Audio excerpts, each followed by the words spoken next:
Back with another chapter, chapter number 1 of biology, cell structure and functions. Um, Recently we have been discussing the MCQs of physics, but I thought कि मुझे bio के भी साथ upload करने चाहिए और मैं इंशाल्लाह ताला मेरी कोशिश होगी मैं केमिस्ट्री के भी साथ ही अपलोड करूं। तो MCQs की तरफ चलते हैं। ये बेसिकली हमारे पास पास्ट पेपर्स हैं जो टॉपिक वाइज यानी जो टॉपिक्स हमारे एमटी कैट में अवेलेबल हैं उनसे रिलेटेड जो भी एमसीक्यूज बार बार रिपीट हुए हैं या फिर जो एमसीक्यूज चांसेस होते हैं कि जो आ चुके हैं और आगे भी आ सकते हैं वो एमसीक्यूज होते हैं। अब टॉपिक वाइज अगर हम देखें तो हमारे पास बेसिकली जो कंपोनेंट्स ऑफ सेल वॉल और इसके अलावा जो सेल के अंदर जितने भी ऑर्गेनील्स होते हैं वो इन्वॉल्व हैं, टेक्निक्स हमारे पास इन्वॉल्व नहीं है। अच्छा, हम फर्स्ट एमसीक्यूज की तरफ चलते हैं कि the prokaryotic cell wall is composed of. अब प्रोकैरियोट्स वो होते हैं जिनके पास न्यूक्लियस जो होता है वो इनिशियल स्टेज पे होता है या फिर इनके पास नहीं होता, ठीक है। तो हमें पता है कि इसमें सेलुलोज जो है ये प्लांट का है, काइटिन जो है ये काइटिन एंड पेक्टिन जो है ये हमारे पास एनिमल से रिलेटेड है। लेकिन जो हमारे पास ये ऑप्शन नंबर सी है म्यूरिन, ये हमारे पास बेसिकली प्रोकैरियोटिक सेल वॉल की कॉम्पोजिशन होती है इससे। अच्छा, नेक्स्ट है विच one of the following is discovered by Robert Hooke. Robert Hooke ने क्या डिस्कवर किया था? तो हमें पता है रॉबर्ट हुक ने सेल वॉल डिस्कवर की थी जब उन्होंने जब वो स्ट्रक्चर देखा था अपने बनाए हुए माइक्रोस्कोप के थ्रू, जो उन्होंने हनी कॉम्ब लाइक स्ट्रक्चर देखा था, तो वो बेसिकली क्या था? वो सेल वॉल डिस्कवरी थी। नेक्स्ट है in which type of the cell wall is not present. अच्छा, सेल वॉल किस चीज में प्रेजेंट नहीं होता? हमें पता है कि एनिमल के जितने भी सेल्स होते हैं उनके अंदर जो सेल वॉल होती है ये प्रेजेंट नहीं होती। तो प्लांट सेल में भी है, फंगल सेल में भी है, बैक्टीरियल सेल में भी सेल वॉल होती है, लेकिन जो लिवर सेल्स होते हैं जो कि एनिमल्स के अंदर प्रेजेंट होते हैं उसके अंदर अवेलेबल नहीं होती। ठीक है जी। नेक्स्ट है हमारे पास कि which one of the following organelles are involve in synthesis of plant cell wall. अब synthesis of plant cell wall के अंदर कौन सा ऑर्गेनील रिस्पॉन्सिबल है? Golgi complex. ठीक है। नेक्स्ट है हमारे पास which one of the following is correct for cell wall. हमने सेल वॉल के लिए करेक्ट स्टेटमेंट बतानी है। तो हमारे पास जो यहाँ पे है कि सेमी परमिएबल होती है सेल वॉल, ठीक है। ये तो गलत बात है। डिफरेंशियली परमिएबल होती है, नहीं ये भी नहीं होता है। ये परमिएबल होती है, ठीक है। सेल वॉल जो होती है वो परमिएबल होती है और जो सेल मेम्ब्रेन होती है वो सेमी परमिएबल होती है, ठीक है। अच्छा, नेक्स्ट है proper arrangement of layers in plant cell forms inside to outward is. अब प्रॉपर हमने इसकी सीक्वेंसिंग बतानी है। तो हमें पता है कि पहले जो है सेकेंडरी सेल वॉल आती है, फिर प्राइमरी आती है, फिर मिडल लैमेला आता है इन दोनों के दरमियान। तो ये हमारे पास जो ऑप्शन बी है दैट इज करेक्ट। नेक्स्ट है polysaccharide cellulose is the building material of. अब सेलुलोज किस चीज को फॉर्मेशन करती है? सेलुलोज फॉर्मेशन करती है प्राइमरी सेल वॉल की। ठीक हो गया। नेक्स्ट है कि the middle lamella of cell wall is composed of. तो मिडल लैमेला जो है वो किस चीज से बना है? Middle lamella is made up of pectin. अच्छा, हमारे पास सेल मेम्ब्रेन में से कुछ एमसीक्यूज हैं। फर्स्ट एमसीक्यू है कि where do phospholipids arrange themselves. Phospholipids अपने आप को कहाँ पे अरेंज करते हैं? तो सेल के अंदर ये फॉस्फोलिपिड्स जो होते हैं ये प्लाज्मा मेम्ब्रेन के अंदर प्रेजेंट होते हैं, ठीक है। नेक्स्ट है कि which one of the following makes the membrane selectively permeable. Selectively permeable जो है वो कौन सी चीज बनाती है? हमें पता है कि लिपिड्स और प्रोटीन्स जो होते हैं वो इस मेम्ब्रेन का स्ट्रक्चर बनाते हैं, ठीक है। तो लिपिड की बाई लेयर होती है और प्रोटीन की सिंगल लेयर होती है। तो A and B both option are the correct. Next is that plasma membrane is differentially permeable membrane due to the presence of। तो ये differentially permeable क्यों होती है? permeable यानी ये जो lipids होते हैं बिल्कुल अलाउ नहीं करते, इसके अलावा जो proteins होते हैं ये किसी हद तक अलाउ करते हैं स्ट्रक्चर्स को, यानी जो भी सेल से बाहर का स्ट्रक्चर होता है उसको इन करने के लिए या फिर आउट करने के लिए, मिनरल्स वगैरह जो होते हैं बेसिकली। नेक्स्ट है हमारे पास के the statement The membrane is like a sea of lipids in which proteins are floating। तो ये स्टेटमेंट किसने दी थी? ये हमारे पास जो ये साइंटिस्ट थे एस.जे. सिंगर और निचलसन मॉडल जो था हमारे पास, निकलसन या निचलसन जो भी है, इसका मॉडल था बेसिकली जो हमें ये एक्सप्लेन करता था कि मेम्ब्रेन जो है it is a sea of lipids, proteins are floating. Next is according to the fluid mosaic model. Fluid mosaic model के अकॉर्डिंग मेम्ब्रेन जो है which zone is embedded inside, inside कौन सा होता है, तो हाइड्रोफोबिक साइड जो होती है वो मेम्ब्रेन के इनसाइड होता है। अगर मैं आपको स्ट्रक्चर बताऊं तो मेम्ब्रेन का हमने कुछ ऐसा स्ट्रक्चर पढ़ा था कि इस तरह करके ये मेम्ब्रेन होती है, ठीक है। जो इसका इनसाइड स्ट्रक्चर होता है दैट इज हाइड्रोफोबिक, और जिसका आउटसाइड बेसिकली स्ट्रक्चर होता है ना, ये कुछ इस तरह से, दीज आर द हाइड्रोफोबिक, ठीक है, सॉरी ये हाइड्रोफिलिक है, और इस तरह करके कुछ हाइड्रोफोबिक भी आते हैं हमारे पास स्ट्रक्चर्स, ठीक है। तो ये इस तरह का जो फ्लूइड मोज़ेक मॉडल था that explained it very beautifully, जिसको हम कह सकते हैं कि इसने बहुत अच्छे से एक्सप्लेन किया था इस चीज़ को। फ्लूइड मोज़ेक मॉडल ने एक यूनिट मॉडल था और एक फ्लूइड मोज़ेक मॉडल था, जिसमें इनसाइड जो होता है that is hydrophobic. Next is which property helps to maintain the integrity of cell membrane. Cell membrane की इंटीग्रिटी किस चीज़ में होती है, हाइड्रोजन बॉन्डिंग की वजह से। Next is lipid bilayer. Lipid की bilayer makes the membrane differentially permeable barrier that allows transport of.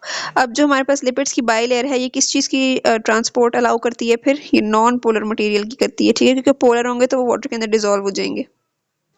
Next is that why it is said that plasma membrane is asymmetrical. ऐसा क्यों कहा जाता है कि प्लाज्मा मेम्ब्रेन एसिमेट्रिकल है, तो इसकी रीजन ये होती है कि इसके दो सरफेस होते हैं, और ये दो सरफेसेस के अंदर डिवाइडेड है ये, और वो दो सरफेस जो है वो आइडेंटिकल नहीं होती, यानी इन अ सेंस ये कि ये जो है बेसिकली लिपिड्स की और प्रोटीन्स की लेयर के अंदर डिवाइडेड है। दो लेयर्स जो है वो लिपिड्स की होती हैं और एक लेयर जो है वो प्रोटीन की होती है, तो दो डिफरेंट किस्म की होती हैं। तो यहाँ पे हमारे पास जो ऑप्शन सी है ये करेक्ट आ रहा है कि इसकी सरफेस जो है वो दो पार्ट्स के अंदर डिवाइड है जो कि एक दूसरे से डिफरेंट है।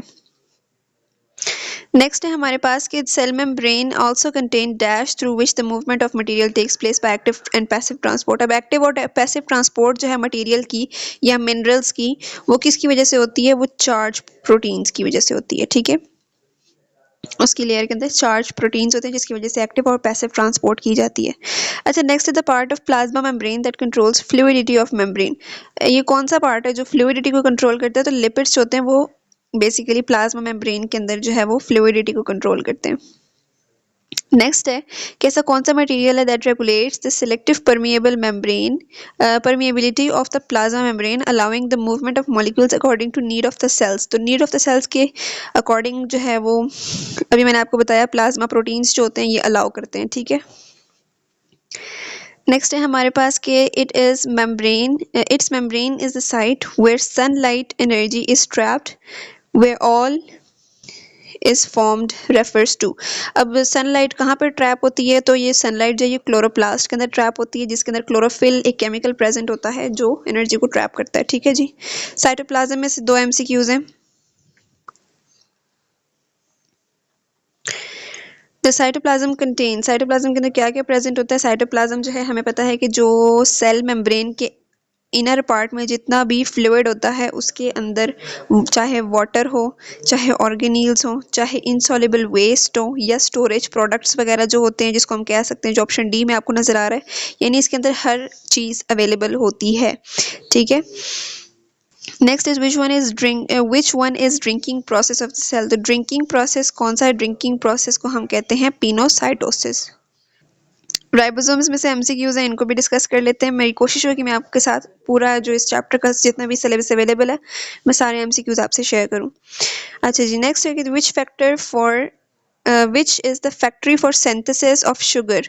शुगर की सिंथेसिस के लिए कौन सी बेसिक फैक्ट्री है, तो क्लोरोप्लास्ट जो होती है that is called the factory of the synthesis of sugar in autotrophic eukaryotes, ठीक है। ऑटोट्रॉफिक है ये, बेसिकली ऑटोट्रोहिक नहीं है, ऑटोट्रॉफिक है। अच्छा, नेक्स्ट है which part of the cell is responsible for protein synthesis. Protein synthesis के लिए पार्ट कौन सा रिस्पॉन्सिबल है, तो दैट इज राइबोसोम्स, ठीक है। फैक्ट्री किसको कहेंगे, क्लोरोप्लास्ट को, लेकिन जो है प्रोटीन सिंथेसिस होती कहाँ पे है, राइबोसोम्स के अंदर होती है। अच्छा, अब कह रहे हैं 70s size of ribosomes are found in the cell of. तो 70s साइज जो होता है that is present in the bacteria, क्योंकि जो यूकैरियोट्स होते हैं उनके अंदर 80s जो है वो फाउंड होता है, और बैक्टीरिया जो है इसके अंदर 70s, ठीक है। अच्छा जी, नेक्स्ट है हमारे पास कि the ribosomes are responsible for protein synthesis in the presence protein synthesis are present in the cell. अब ये कहाँ पर बेसिकली होते हैं कि जो साइटोसोल मूवमेंट होती है एक तो वो, और इसके अलावा जो न्यूक्लियस होता है उससे रिलेटेड जो है यहाँ पे प्रोटीन सिंथेसिस जो है वो इन दोनों की रिस्पॉन्सिबल होती है। तो ऑप्शन डी जो है ये हमारे पास करेक्ट है, क्योंकि साइटोसोल जो प्रोसेस या साइटोसोल प्रोसेस जो है ये, और इसके अलावा जो हमारे पास लोकलाइज्ड इन द न्यूक्लियस का ऑप्शन है ये भी करेक्ट है। ठीक है, रफ एंडोप्लाज्मिक रेटिकुलम जो है ये करेक्ट ऑप्शन नहीं है, तो इस वजह से डी ऑप्शन को हमने करेक्ट किया है। नेक्स्ट है कि group of ribosomes attached to messenger RNA is known as polysomic and attached and the attachment is controlled by। कह रहे हैं कि जब mRNA के साथ राइबोसोम्स अटैच होते हैं तो उसको पोलिसोमिक बोलते हैं। ठीक है, तो वो कंट्रोल किस वो अटैचमेंट जो है वो कंट्रोल किसकी वजह से होती है, तो वो मैग्नीशियम आयंस की वजह से होती है। नेक्स्ट है हमारे पास the size of ribosomes in prokaryotic cell. Prokaryote cells जो अभी मैंने आपको ऊपर बताया है, बैक्टीरियल सेल जो होते हैं उसके अंदर 70s पाया जाता है, और यूकैरियोट्स के अंदर अगर पूछे तो 80s होता है। Next is 80s ribosomes is found by the combination of. 80s जो है वो कॉम्बिनेशन कौन से बनाते हैं, तो आपने इसमें ये नहीं करना है कि आप लोग यहाँ पे 50 और 30 का ऑप्शन करें। यहाँ पर जो कॉम्बिनेशन होता है 80s का वो 60 और 40 के हिसाब से होता है। ठीक है, next ribosomes are tiny organisms which are involve in synthesis of. तो ये तो मैं भी आपको ऊपर से काफ़ी दफ़ा बता चुकी हूँ कि वो प्रोटीन की सिंथेसिस करते हैं। नेक्स्ट है कि which one of the following organelle is found in both prokaryotic and eukaryotic cell. तो प्रोकैरियोट और यूकैरियोट के अंदर जो है सेंट्रियोल जो है ये तो प्रेजेंट नहीं होता, एंडोप्लाज्मिक रेटिकुलम जो है ये भी जो है दोनों के अंदर नहीं होता। न्यूक्लियस जो है प्रोकैरियोट्स में हमें पता है कि इनिशियल होता है या फिर एब्सेंट होता है, और यूकैरियोट्स में होता है, लेकिन राइबोसोम्स जो हैं ये दोनों के अंदर प्रेजेंट है। प्रोकैरियोट्स में वैसे तो मेम्ब्रेन बाउंडेड ऑर्गेनील्स जो है वो नहीं प्रेजेंट होते, लेकिन जो राइबोसोम्स है ये प्रेजेंट होते हैं। बेसिकली दोनों के अंदर कॉमन जो है वो राइबोसोम्स है। Next dash in is involved in the production of lipids। Production of lipids किसकी वजह से होती है, प्रोडक्शन ऑफ लिपिड्स जो है वो स्मूथ एंडोप्लाज्मिक रेटिकुलम की वजह से होती है। नेक्स्ट हमारे पास एंडोप्लाज्मिक रेटिकुलम से कुछ एमसीक्यूज हैं। Detoxification is the main role of. तो डिटॉक्सिफिकेशन जो होती है वो मेनली कौन परफॉर्म करता है, वो मेनली बेसिकली हमारे पास स्मूथ एंडोप्लाज्मिक रेटिकुलम जो है वो करता है। ठीक है, SER जो है it is responsible for detoxification of drugs. Next is all of the following are double layered membrane except for. अब जो एंडोप्लाज्मिक रेटिकुलम है सिवाय इसके बाकी सबकी जो मेम्ब्रेन होती है वो डबल होती है। ठीक है, डबल मेम्ब्रेन होती है, double layered. Next is which organelles contribute towards steroid production. Steroid production हो या लिपिड्स प्रोडक्शन हो तो वो कौन इन्वॉल्व करता है, ये हमारे पास एंडोप्लाज्मिक रेटिकुलम जो है it is responsible for the production of steroids and lipids। Next is K, select the one which is not the function of smooth endoplasmic reticulum। तो इसमें से जो हमारे पास करेक्ट ऑप्शन होगा, अच्छा जो एंडोप्लाज्मिक रेटिकुलम है मेटाबॉल ये लिपिड से तो रिलेटेड है। ठीक है, ट्रांसमिशन ऑफ इम्पल्स क्योंकि वो भी लिपिड से रिलेटेड होती है, लिपिड्स लेयर होगी उसके ऊपर तो फिर इसके अलावा ट्रांसपोर्ट ऑफ मटेरियल ये भी इसका फंक्शन है, लेकिन प्रोसेसिंग ऑफ ग्लाइकोप्रोटीन्स है तो ये इसका फंक्शन नहीं है। Next is the enzymes of lysosomes are synthesized on. Lysosome के ऊपर जो है क्योंकि वो वेस्ट को या तो खुद वो खा जाता है जिसको हम लोग आउट ऑफ फेगोसाइटोसिस बोलते हैं, या फिर हम लोग उसको लाइसोसोम के अंदर जो एंजाइम्स होते हैं वो रिस्पॉन्सिबल होते हैं उस टॉक्सिक को किल करने के लिए। ठीक है, टॉक्सिन्स जो होते हैं उनको किल करने के लिए, तो वो उसके जो एंजाइम्स हैं वो कहाँ पे बनते हैं, वो बेसिकली बनते हैं रफ एंडोप्लाज्मिक रेटिकुलम के अंदर। अच्छा नेक्स्ट है कि स्मूथ एंडोप्लाज्मिक रेटिकुलम मेक्स, ये क्या बनाता है, again it is responsible for the synthesis of lipids. Detoxification of drugs, यार ये वही एमसीक्यूज हैं बार बार रिपीट हो रहे हैं। डिटॉक्सिफिकेशन ऑफ ड्रग्स जो है ये स्मूथ एंडोप्लाज्मिक रेटिकुलम के अंदर होती है। नेक्स्ट इज के RER is involved in synthesis of. तो RER जो है वो प्रोटीन, और SER जो है वो लिपिड्स के लिए रिस्पॉन्सिबल है। नेक्स्ट MCQs है कि the difference between rough endoplasmic reticulum and smooth endoplasmic reticulum is, तो दोनों के अंदर डिफरेंस क्या होता है? दोनों के अंदर डिफरेंस होता है प्रेजेंस ऑफ राइबोसोम्स, ठीक है। अगर राइबोसोम्स प्रेजेंट है तो दैट विल बी SER, और अगर नहीं है तो RER। गोल्जी अपरेटस में से MCQs हैं। Dash consist of units called dictyosomes हैं, ठीक है। ये यहाँ पे थोड़ा सा स्पेलिंग मिस्टेक्स हो गई हैं। तो यहाँ पे जो ये यूनिट्स जो हैं ये बेसिकली किसके हैं? गोल्जी कॉम्प्लेक्स के। नेक्स्ट है हमारे पास के which organelle would be more abundant in the secretory cell than in non-secretory cell। तो यहाँ पर जो गोल्जी कॉम्प्लेक्स है अगेन ये मोर अबंडेंट है बेसिकली सेक्रेटरी सेल्स के अंदर, ठीक है। अच्छा जी, सेक्रेटरी सेल्स क्या होते हैं? सेक्रेटरी सेल बेसिकली हमारे पास वो वाले सेल्स हैं जहाँ से सिक्रीशन होती है ऑफ हार्मोन्स हो गए, एंजाइम्स हो गए, ठीक है। ओके, नेक्स्ट है कि which one of the following cell structure is involve in synthesis of lipids. Lipids के अंदर again that is ER। Which cell organelle is responsible for cell secretion? Cell secretion किसके लिए होती है? Secretion is responsible for the Golgi body. Next is fatty acids are converted into carbohydrates by, तो ये glyoxysomes जो हैं they are responsible for converting fatty acids into carbohydrates. Next हमारे पास यहाँ पे lysosomes की कुछ MCQs हैं। तो 52 MCQs हो चुके हैं। I will share all the topics जो कि involved हैं इस चैप्टर के। तो देखते हैं कितने MCQs बनते हैं इसके।